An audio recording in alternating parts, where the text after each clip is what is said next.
Good morning, class second. Today we are starting our online classes of class second EVS. So, first I have to inform you that this is your EVS book and we refer this book. Now we can start our first chapter and the name are My Family. So, what do you mean by family? Family क्या होती है? Family मतलब परिवार, जिसमें मम्मा पापा भैया दीदी हमारे साथ रहते हैं.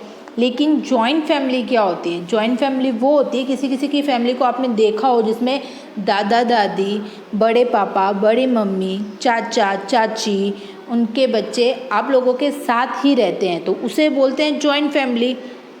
Now we can start our chapter. Time to think and answer. अब आपको सोचना है और उसका आंसर देना है. फर्स्ट वैसे इस क्वेश्चन को सॉल्व करने में आप अपने मम्मा और पापा की हेल्प ले सकते हो. Your partner grand parents name मतलब आपके दादाजी और दादी जी का नाम. Second, your maternal grand parents name मतलब आपके नाना जी और नानी जी का नाम. तो फर्स्ट जो फिल इन द ब्लैंक्स है उसमें आपको आपके दादाजी और दादी जी का नाम फिल करना है. सेकेंड वाले में नाना जी और नानी जी का नाम फिल करना है. Now we can start our chapter. Parents and children together make a family मतलब पेरेंट्स यानी मम्मी और पापा, चिल्ड्रन यानी आपके भाई, आपकी सिस्टर मिलके एक फैमिली बनाते हैं. The family survive to locate children socially and play a major role in their education. Family आपके सोशल लाइफ में एक मेजर यानी एक बहुत इम्पॉर्टेंट रोल प्ले करती है. आपके एजुकेशन में भी फैमिली का होना बहुत ज़रूरी होता है. जैसे कि अगर आपको कोई चीज़, आपको कुछ चाहिए होता है, आपको बुक चाहिए, आपको पेंसिल चाहिए या आपको कुछ खाने के लिए चाहिए, तो आप किसे बोलते हो? या तो मम्मा को बोलते हो, और अगर बाहर से कोई चीज़ मंगवाना था तो आप पापा को बोलते हो. वैसे ही फैमिली का होना बहुत ज़रूरी होता है, क्योंकि विदाउट फैमिली सर्वाइव करना बहुत मुश्किल हो जाता है हमारी सोशल लाइफ में.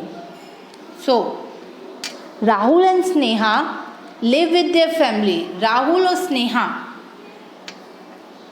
राहुल एक लड़का है, स्नेहा एक लड़की है, जो कि अपने पेरेंट्स के साथ रहते हैं. Their father is an engineer and mother is a doctor. उनके पापा जो हैं वो एक इंजीनियर है और उनकी जो मम्मा है वो डॉक्टर है. They live in a small family. वो एक छोटी सी फैमिली में रहते हैं. छोटी सी फैमिली का मतलब हो गया जिसमें राहुल, स्नेहा और उसके मम्मी पापा ही रहते हैं. अगर यहाँ पे दादा दादी का भी जिक्र होता तो ये आपकी जॉइंट फैमिली हो जाती. बट अभी ये स्मॉल फैमिली, क्योंकि यहाँ पे सिर्फ पेरेंट्स और चिल्ड्रन ही रह रहे हैं, तो ये हो गई family. In a small family there are a parents with 1 or 2 children. अब देखो, आप इस लाइन को अंडरलाइन कर लो कि स्मॉल फैमिली किसे कहते हैं. स्मॉल फैमिली उसे कहते हैं जिसमें पेरेंट्स और उनके एक या सिर्फ 2 ही बच्चे हों, उसे कहते हैं small family. In a small family parents can easily fulfil the need of 1 or 2 children. जहाँ छोटी फैमिली होती है वहाँ पेरेंट्स अपने बच्चों की जो ज़रूरत होती है वो जल्द ही पूरी कर देते हैं. वो भी इजीली मतलब आराम से कर देते हैं, क्योंकि 1 या 2 बच्चे होते हैं तो उनके जो एजुकेशन की जो फ़ीस, उनके कोचिंग की फ़ीस या उनका स्टडी मटेरियल, अदरवाइज़ कोई भी चीज़ होती है, वो जो भी मांगते हैं उन्हें ईजीली ला के दे सकते हैं. They also can provide them best education and look after them very well. जब एक ही बच्चा हो या फिर 2 बच्चे हों तो पेरेंट्स भी चाहते हैं कि उन्हें महंगे से महंगे स्कूल में उनका एडमिशन हो, उनकी पढ़ाई जो है बहुत अच्छी हो. Their parents can about them very much because their family is small. और पेरेंट्स जो होते हैं वो भी अच्छे से, अपनी छोटी सी फैमिली होती है तो मम्मा भी ध्यान रख लेती है, पापा भी ध्यान रख लेते हैं. Both mother and father earn money and satisfy their children need effectively. Their parents care about them very much because there family is small. जब फैमिली छोटी होती है तो पेरेंट्स की भी जो रिस्पॉन्सिबिलिटी होती है वो थोड़ी कम हो जाती है, वो अच्छे से अपनी फैमिली का ध्यान रख पाते हैं। Both mother and father earn money, मम्मा और पापा दोनों ही कमाते हैं and satisfy their children needs effectively, और उनके बच्चों की जो नीड होती है, जो ज़रूरत होती है, उसे भी इजीली वो पूरी कर देते हैं। It mean a small family is a happy family. तो इसका मतलब हम ये समझ सकते हैं कि जो छोटी फैमिली होती है वो हैप्पी फैमिली होती है। हाँ, ये कह सकते हैं कि जो छोटी फैमिली होती है वो हैप्पी फैमिली इसलिए होती है क्योंकि फर्स्ट मेंबर्स कम होते हैं, सेकंड उन पे फोकस हो जाता है पेरेंट्स का, तो बच्चे की नीड को इफ़ेक्टिवली वो कवर कर लेते हैं कि अच्छा हमारे बच्चे को इस चीज़ की डिमांड है। Karun live in a big family with his parents, one brother and a sister. His father is a teacher and mother is a homemaker.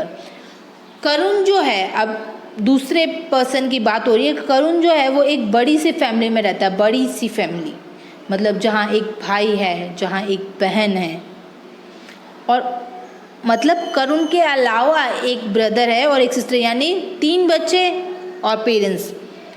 His father is a teacher, उसके पापा जो हैं वो टीचर हैं और मम्मा जो हैं वो हाउस मेकर यानी हाउस वाइफ हैं।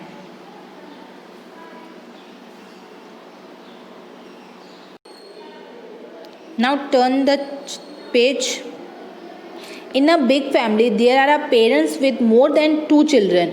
जो बड़ी फैमिली होती है उसमें 2 से ज़्यादा बच्चे होते हैं। His parent can't care about him and his celebs properly because of a big family. कभी कभी बड़ी फैमिली में ये होता है कि जो पेरेंट्स होते हैं वो दूसरे बच्चों की नीड या उस पर प्रॉपरली फोकस नहीं कर पाते हैं। It means a big family is not a happy family. तो इसका मतलब बड़ी फैमिली हैप्पी फैमिली नहीं होती है। Even his parents are unaware of their childrens need. और कभी कभी ऐसा होता है कि जो पेरेंट्स होते हैं वो प्रॉपरली फोकस नहीं कर पाते हैं, उन पे ध्यान नहीं जाता है कि बच्चे को किस चीज़ की ज़रूरत है, हमें क्या करना चाहिए बच्चे के लिए। On the other hand Pinky and Rohit live in a very big family. अब देखो लास्ट टाइम जो था वो बिग फैमिली था। बिग फैमिली का मतलब parents and more than 2 children, and now it be a very big family मतलब बहुत बड़ी family. Their uncle, aunts, cousins and grandparents also live with them in their family. अब जो पिंकी और रोहित की जो फैमिली है वहाँ पे देखो इनके ग्रैंड पेरेंट्स यानी दादा दादी, अंकल और आंटी, उनके बच्चे यानी आप लोगों के कज़न, वो भी उनके साथ रहते हैं। Their family is a joint family, और इस फैमिली को जॉइंट फैमिली भी कहते हैं। In a joint family grandparents, parents, aunts, uncle and cousin live together. Joint family में दादा दादी, चाचा चाची, मम्मी पापा और आपके रियल भाई बहन और आपके कज़न भाई बहन आपके साथ रहते हैं। इन their family all member help each other. और जो जॉइंट फैमिली होती है उसमें क्या होता है, सब एक दूसरे की हेल्प करते हैं उनकी ज़रूरत के time. Pinky and Rohit play with their cousin. Pinky और रोहित जो है अपने कज़न्स के साथ खेलते हैं। Their uncle and aunt help them in their study along with their cousin. और उनके जो अंकल, उनके जो चाचा और चाची हैं वो उनको पढ़ाई में हेल्प भी करते हैं। And their parent also help their cousin in their education and socialization. Rohit और पिंकी के जो पेरेंट्स हैं वो उनके चाचा और चाची जी के बच्चों की भी हेल्प करते हैं एजुकेशन में। Their grandparent tell them the story in the night before sleeping. Rohit और पिंकी के जो दादाजी और जो दादी हैं वो रात को सोने से पहले इन्हें स्टोरी सुनाते हैं। They love their grandchildren very much. वो अपने सोने से पहले कहानियाँ सुनाते थे। They love their grandchildren very much. वो अपने पोते पोतियों से बहुत प्यार करते थे। To make our parents happy we should help them in their work. हमारी फैमिली, हमारे पेरेंट्स को, मम्मा और पापा को खुश रखने के लिए हमें उनकी काम में कुछ मदद करनी चाहिए। अब mother make food wash our cloth etcetera.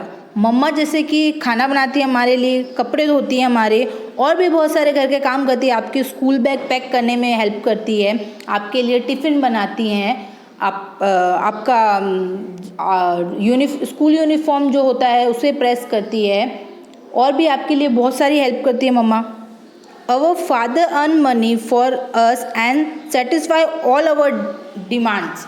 आपके जो पापा होते हैं वो आपके लिए पापा जॉब पे जाते हैं, पैसे कमा के लेके आते हैं, उन पैसों से आपकी जो भी ड्रीम्स, आपके जो भी डिमांड, जो भी नीड्स होती है उनको पूरा करते हैं।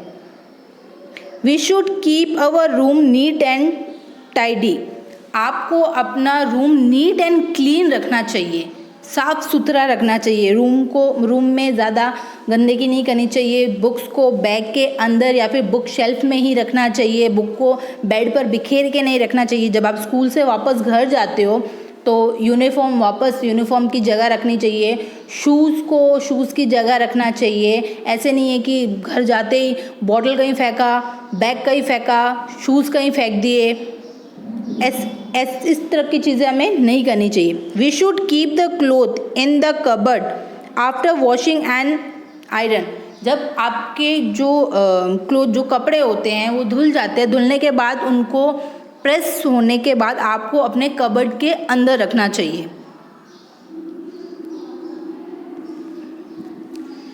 We should respect our parents and elders. हमें हमारे पेरेंट्स और अपने से बड़े या फिर छोटे सबके साथ रिस्पेक्ट से रहना चाहिए। We should obey the instruction. और जो बड़े हमें कुछ बोलें कि बेटा ये नहीं करना, वो नहीं करना, बड़ों से ऐसे बात करना, छोटों से इस तरीके से बिहेव करना, वो हमेशा माननी चाहिए।